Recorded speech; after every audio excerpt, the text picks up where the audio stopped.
Fala galera, tudo bem? Sou o professor Leonardo Nascimento e antes de começar esse vídeo que eu vou falar sobre meditação e dores crônicas, eu queria pedir para vocês o seguinte: se inscrevam no canal, compartilhem os vídeos, porque quanto mais pessoas acessarem, melhor vai chegar uma informação de qualidade para essas pessoas e vocês me ajudam também, porque eu produzo material, fico mais feliz para produzir mais material para vocês. Tá bom? Então, antes de começar tudo, se você não está inscrito no canal, clica aqui embaixo, se inscreve no canal e para de assistir o vídeo sem se inscrever, porque isso não é legal, certo? Beleza. Agora vamos começar então a falar um pouquinho para vocês sobre mindfulness e dores crônicas. Primeiro de tudo, eu quero conceituar para vocês o que é uma coisa e o que é outra. Então é assim, a prática de meditação, ela tem se demonstrado importante para vários aspectos, para vários tipos de pacientes e para várias situações. Então, o que acontece? Quando a gente fala de recomendar o paciente fazer meditação, às vezes não é, por exemplo, dependendo da crença do paciente, falar de meditação ele não entende legal, acaba não gostando, acaba não se interessando muito. Só que o que a gente está, na verdade, a gente está falando para ele? Mindfulness é um tipo de prática de meditação, mas o que a gente precisa oferecer para esse paciente é mude a sua frequência cerebral. E o que você pode fazer para mudar a sua frequência cerebral? E quando você muda a sua frequência cerebral, você consegue equilibrar o sistema nervoso autonômico. E um desequilíbrio do sistema nervoso autonômico pode provocar dores crônicas, ansiedade, insônia, depressão, uma porrada de sintomas. Então, o que acontece? Quando você tem um paciente com condições de saúde complexas, então o paciente tem uma dor lombar crônica, aí ele tem uma dor lombar crônica, ele tem insônia, ele tem uma dor lombar crônica, ele tem uma depressão, ele tem uma dor cervical importante, está associado isso com uma ansiedade. Ele tem uma combinação de sintomas. E como a gente avalia hoje por um modelo biopsicossocial, eu preciso pensar nessa parte mental desse paciente também. E quando a gente pensa nessa parte mental desse paciente, um recurso é modifique a sua frequência cerebral. E quando você pode indicar essa modificação de frequência cerebral para o paciente, como você pode indicar essa modificação, quando é nessas situações que eu falei, e como você faz isso, é basicamente, por exemplo, você pedindo para ele fazer uma meditação, e aí se ele torcer o nariz, você fala assim, então vamos fazer exercício respiratório. Eu quero que você faça 10 minutos por dia de exercício respiratório. Tá ótimo. Isso também vai ajudar. Não é o ideal, mas vai ajudar. E aí, se ele ainda torcer o nariz para fazer isso, você fala assim, você tem uma religião? Então, sabe o que eu vou te pedir? Reza. Reza 5, 10 minutinhos por dia, uma oração da sua religião. Seja você muçulmano, seja você católico, seja você cristão, evangélico, seja você umbandista, deve ter uma oração, cada uma dessas religiões. Então, pega uma oração da sua religião e faz por 5, 10 minutinhos. Por quê? Isso também está comprovado que vai modificar a sua frequência cerebral. Agora, eu vou falar para vocês de um estudo que fez o seguinte, avaliou estudos de mindfulness, que é uma forma de meditação, que eu vou tentar descrever um pouquinho para vocês, como que é essa forma, a definição que foi utilizada no estudo, tá? Para caracterizar um trabalho de mindfulness, e dores crônicas. Então, o que ele fez? Ele fez uma revisão sistemática com meta-análise para pacientes com dores crônicas, utilizando mindfulness como forma de tratamento. Óbvio que uma condição complexa, como é um paciente com dor crônica, se você oferecer somente uma opção de tratamento, eu tenho certeza absoluta que ele não vai resolver. Então, um paciente com dor crônica, se você utilizar só terapia manual, não vai resolver. Se você utilizar só exercício, não vai resolver. Se você utilizar só mindfulness, também não vai resolver 100%. Então, a gente precisa entender que quando faz uma intervenção pontual e específica, não é comum resolver 100% de uma condição crônica, como são os pacientes com dores crônicas. Então, deixa eu compartilhar minha tela com vocês aqui para mostrar o artigo para vocês. Então, tá aqui, ó. Então, o artigo fala de Mindfulness Meditation for Chronic Pain, Systematic Review and Meta-Analysis, tá bom? Então, aqui, ó, a primeira coisa que ele faz aqui, que está em verde, é uma definição de dor crônica, né? Que ele fala que dor crônica é definida como uma dor que tem duração maior do que 3 meses ou mais do que o normal, ou mais do que o tempo normal de reabilitação, né? De cura tecidual para aquele tipo de lesão. Pode levar a problemas significativos médicos, sociais e econômicos como consequência, relacionando, então, uma baixa de vários problemas como baixa de produtividade e um custo alto com a saúde. A gente estima hoje, né, se estima que no planeta a gente tem um custo de 560 a 365 bilhões de dólares anualmente com esse tipo de paciente. Então, todas as terapêuticas que forem para tratar esse tipo de paciente com dor crônica, vai visar economizar essa grana aqui. Então, lembra que um dos tripés da prática baseada em evidência é o menor custo, tratamento de menor custo. Então, se a gente diminuir esse custo que tem para o sistema de saúde em geral, tanto público quanto privado no mundo, a gente está ajudando bastante. Além de ajudar os nossos pacientes, a gente está ajudando bastante o sistema de saúde de cada país. Deixa eu aumentar um pouquinho a letra. Nossa, virou a página, vocês viram? Aqui, aumentei a letra. Uma modalidade que os pacientes estão usando é essa Mindfulness Meditation, que é baseada numa meditação do Oriente, de práticas de meditação que são facilitadas pela observação, né? São facilitadas por um processo de observação. É caracterizada por prestar atenção no presente momento, com a mente aberta, curiosidade e aceitação. A meditação mindfulness a gente trabalha recolocando o foco da mente no presente e aumentando as expectativas do indivíduo nas sensações internas, né, nas percepções e sensações internas, levando esse indivíduo a um passo atrás para refazer essas experiências. Então, assim, esse é o propósito que foi utilizado como definição no estudo. Se essa definição não estiver 100% correta, é a definição do estudo que eu estou utilizando, porque essa é a minha referência para fazer esse vídeo, tá bom? Pode ser que ela não esteja. E aí é um problema que você vai ter que falar, sabe com quem? Com a Lara Hilton, a Suzanne Hempel, o Brett Ewing, o Eric Apaydin e toda essa galera aqui. Não é um problema meu, tá? Se você quiser entrar em contato com eles, você pode ter o e-mail deles aqui, ó, hilton@rand.org, tá bom? Se essa definição estiver errada e você quiser encher o saco, você vai encher o saco da Lara Hilton aqui nesse e-mail, tá? Fica à vontade, ela vai adorar receber um e-mail seu. A mindfulness cedo, né?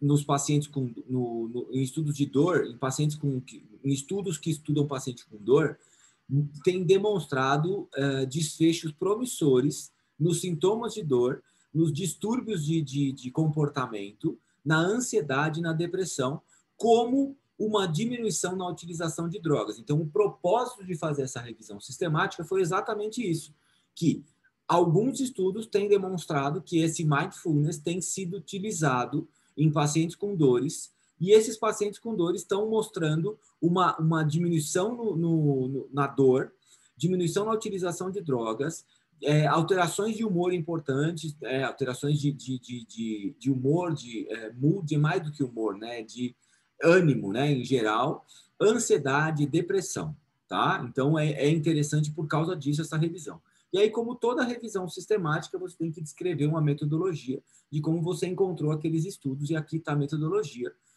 Foi feita uma pesquisa no PubMed, nesse Sinal, no PsycInfo, Cochrane Central, English Language Randomized Controlled Trials, for Interception, through June 2016. Então, até junho de 2016, aqui a gente tem os artigos nessa revisão aqui, contemplando, tá bom?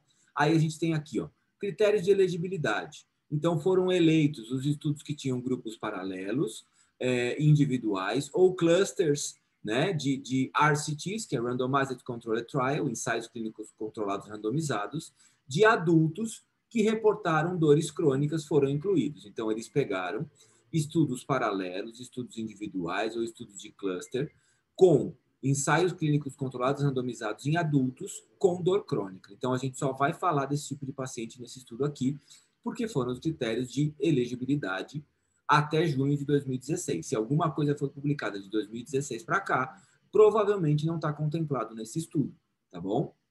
E talvez, como o Mindfulness tenha sido muito mais pesquisado de 2016 para cá, já caiba fazer uma outra revisão sistemática com meta-análise para incluir outros estudos. Eu vou mostrar para vocês por que a gente pode colocar mais estudos aqui e mudar o resultado dessa revisão sistemática, tá? Procedimento. Então, foram numa revisão sistemática, normalmente a gente tem 2 revisores, né? E tem um terceiro, que é o tira-teima. Se tiver uma discrepância na avaliação desses 2, o terceiro vai lá e tenta resolver o problema. Então, 2 revisores independentes olharam os títulos e os abstracts para as citações que foram levantadas por essa metodologia que eles fizeram aí, tá? Então, aqui a meta-análise, né? Quem tiver interesse pode baixar o artigo e olhar como é que foi feita a meta-análise, tá bom? Que é uma fórmula estatística para juntar todos esses estudos num estudo só. E aí aqui está o organograma do resultado. Então, o que eles fizeram? Eles encontraram 744 estudos, adicionaram mais 11, porque eles perceberam que a busca deles não conseguiu contemplar todos que tinham na literatura. Chegaram num total de 755, e aí eles excluíram 630.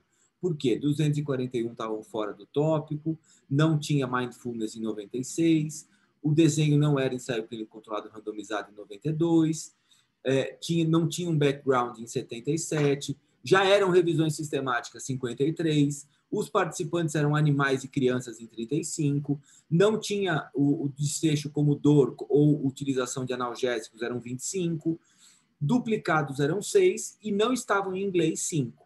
Então, aí, desses 755, né, desses 755, 630 foram excluídos, chegou no total de 125, e aí, desses 125, eles fizeram uma leitura mais profunda. Então, aqui eles só leram a partir do abstract. Então, quando eles leram full text, eles rejeitaram mais 87, basicamente pelos mesmos critérios, né? Que estava fora do tópico, não tinha como desfecho dor ou analgésico, não era ensaio clínico controlado randomizado, não tinha o abstract disponível, os dados do estudo não estavam, já estavam na base de dados, tinha 7, a intervenção não era mindfulness, era uma dissertação, 5 dissertações foram encontradas aí, tá? Não conseguiram obter o full text 1, então tem artigo que nem o cara fazendo uma revisão sistemática, você consegue obter o artigo, tá aqui, e aí eles ficaram com 38 no total. Então, vamos ver bem que uma metodologia boa de uma revisão sistemática, a gente vê aqui, ó, eles começam com 755 estudos e vão filtrando e aplicando esses filtros. Conforme eles vão aplicando esses filtros, eles chegam em 38 estudos. E esses 38 estudos foram que entraram, né, nessa análise que eles vão fazer. Então, está aqui, ó, o total de intervenções foi de 3 a 12 semanas na média. Então, eles fizeram nesses estudos em geral, as intervenções de mindfulness eram utilizadas de 3 a 12 semanas.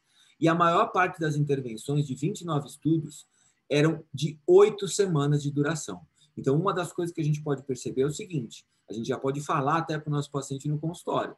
Olha, para você ter os efeitos dessa respiração, dessa meditação, desse mindfulness que eu vou te indicar, no mínimo 8 semanas para ter um resultado interessante. Por quê? Porque a média dos estudos fala que 8 semanas para você poder ter um efeito interessante. Então, a gente tem que começar a captar essas informações nos estudos já para poder utilizar na nossa prática clínica, que isso que é o importante de você ser um consumidor de ciência.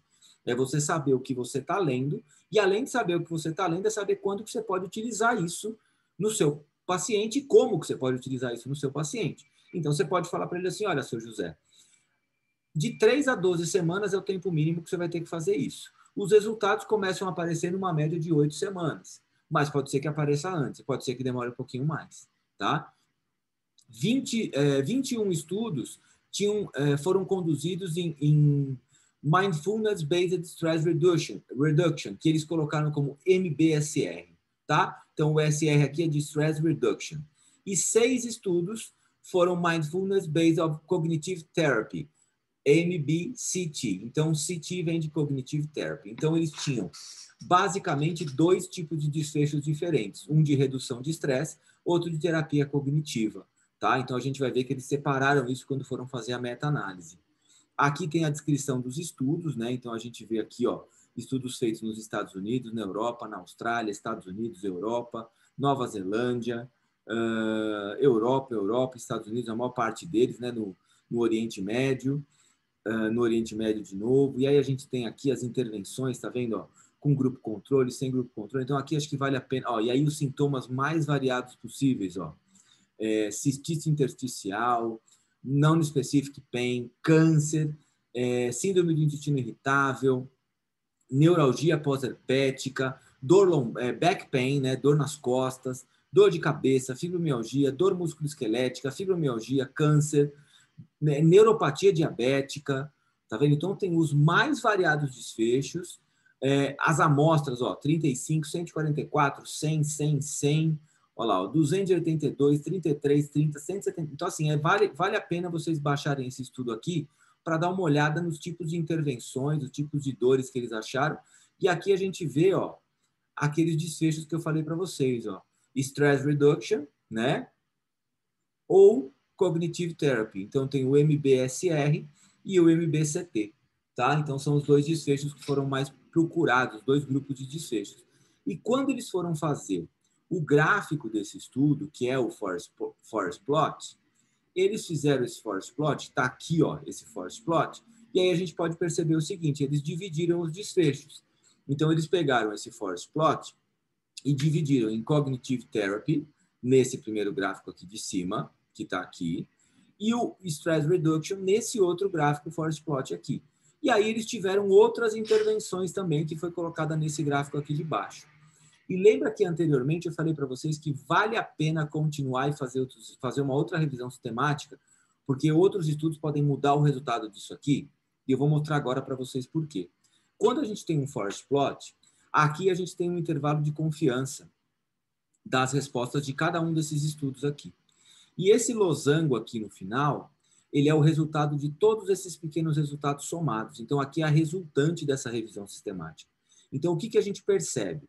Quando esse losango aqui, ele toca essa linha do meio aqui, ó, que no caso essa linha do meio aqui está no zero, então quando esse losango toca o zero, como aconteceu aqui na Cognitive Therapy, com esse 1, 2, 3, 4 estudos, o que a gente percebe? Que a resultante para a Cognitive Therapy, de Mindfulness para Chronic Pain, a gente tem um resultado médio de 0,26, somando todos os resultados. E esse intervalo vai de menos 0,28 até 0,179. Então, ele passa pelo zero.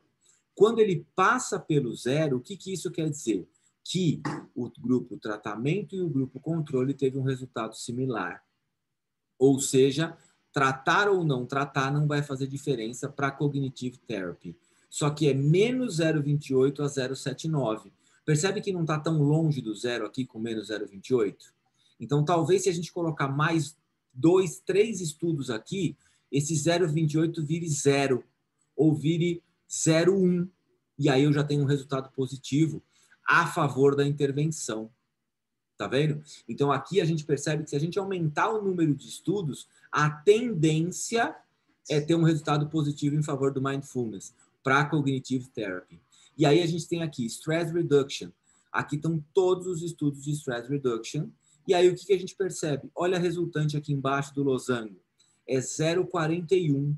E foi, olha o resultado, menos 0,03 até 0,85. Percebe que se a gente colocar aqui mais 3, 4 estudos com resultado positivo, esse menos 003 vai para 001. E se ele entrar no 001, é a favor da intervenção. E olha aqui, ó, também.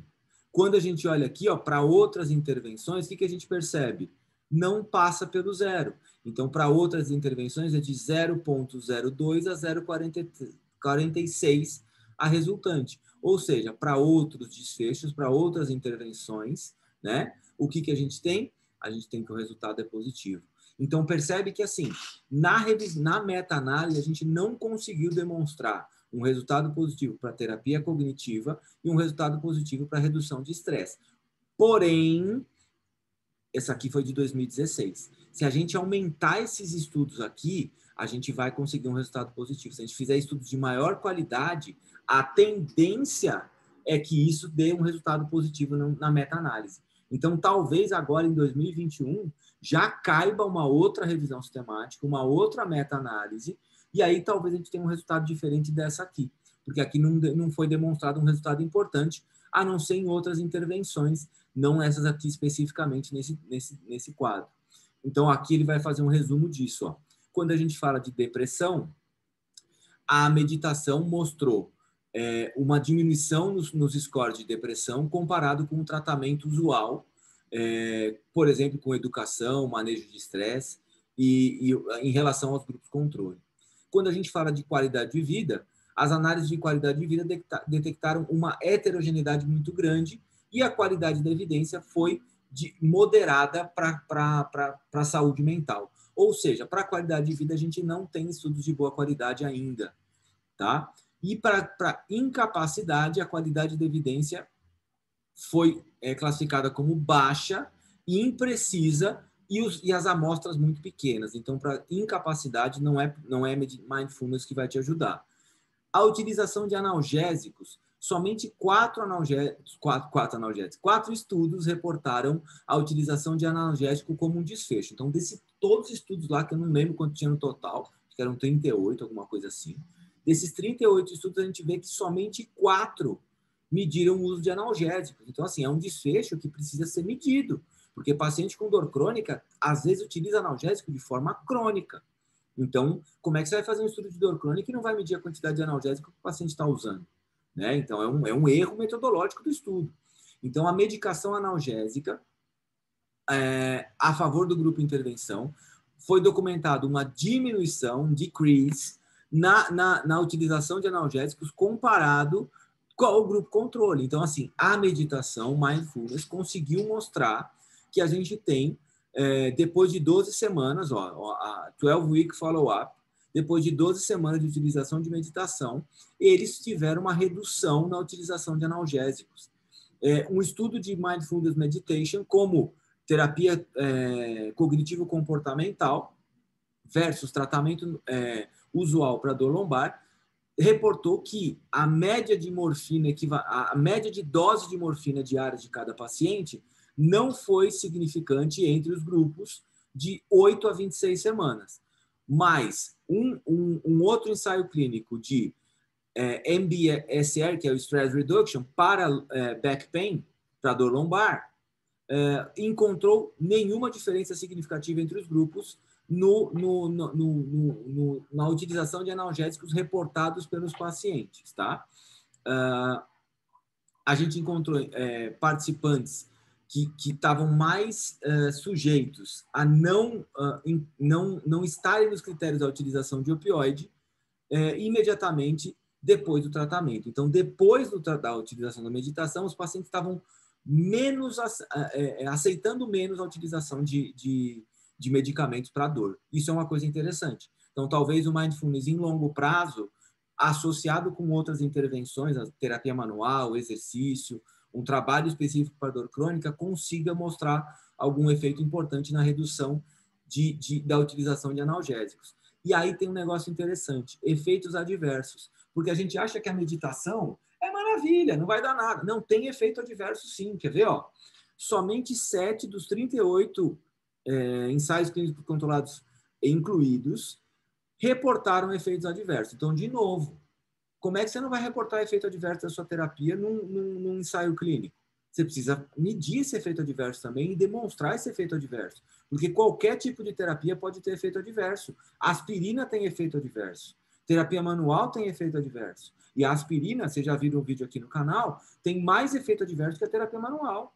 E a aspirina não é execrada como a terapia manual é. Então, precisa ver que tem um problema nisso. Então, tem que reportar efeito adverso no ensaio clínico, sim. Um efeito adverso descreveu que 2 participantes tiveram efeitos temporários, né, de sensações temporárias, de angústia, na condição de dor dele, e 2 dos participantes experimentaram uma grande ansiedade depois da utilização do mindfulness. 2 estudos reportaram efeitos severos moderados de yoga e um relaxamento muscular progressivo demais. Então, tem efeitos adversos, sim, porém, você pode perceber que esses efeitos adversos não são muito graves, tá? E aí a discussão do estudo fala o seguinte, que a meditação mindfulness foi associada com um pequeno efeito de melhora dos sintomas de dor comparado com o tratamento usual, controles passivos, educação em dor, nessa meta-análise de 30 ensaios clínicos controlados randomizados. Então, vou voltar aqui para mostrar para vocês o título do artigo. Então, se vocês quiserem baixar o artigo, pode pegar o título aqui, ó, Mindfulness Meditation for Chronic Pain, Systematic Review and Meta-Analysis. Acho que vale a pena vocês lerem esse artigo todo. Ele é de 2017, mas já falei que cabe uma revisão desse artigo agora, uma atualização desse artigo, porque talvez a gente tenha resultado diferente. Então, o que é importante a gente ficar de lição aqui desse estudo? A meditação mindfulness é uma estratégia interessante para a gente utilizar com paciente com dor crônica. E eu preciso entender o seguinte, essa estratégia envolve exatamente o que a gente fala tanto hoje em saúde, que é tratar o paciente, entender o paciente no modelo biopsicossocial. Quando eu entendo esse paciente nesse modelo biopsicossocial, eu percebo que a saúde mental desse paciente vai ser muito ajudada se eu fizer uma meditação, como eu demonstrei aqui no estudo, ou se eu pedir para o meu paciente rezar, se eu pedir para o meu paciente fazer exercício respiratório, tudo isso vai funcionar como terapias para equilibração do sistema nervoso autonômico, que está tão envolvido nos processos de dores crônicas. Beleza? Espero que vocês tenham gostado desse vídeo. Mais uma vez, curte essa merda e se inscreve no canal. Tchau!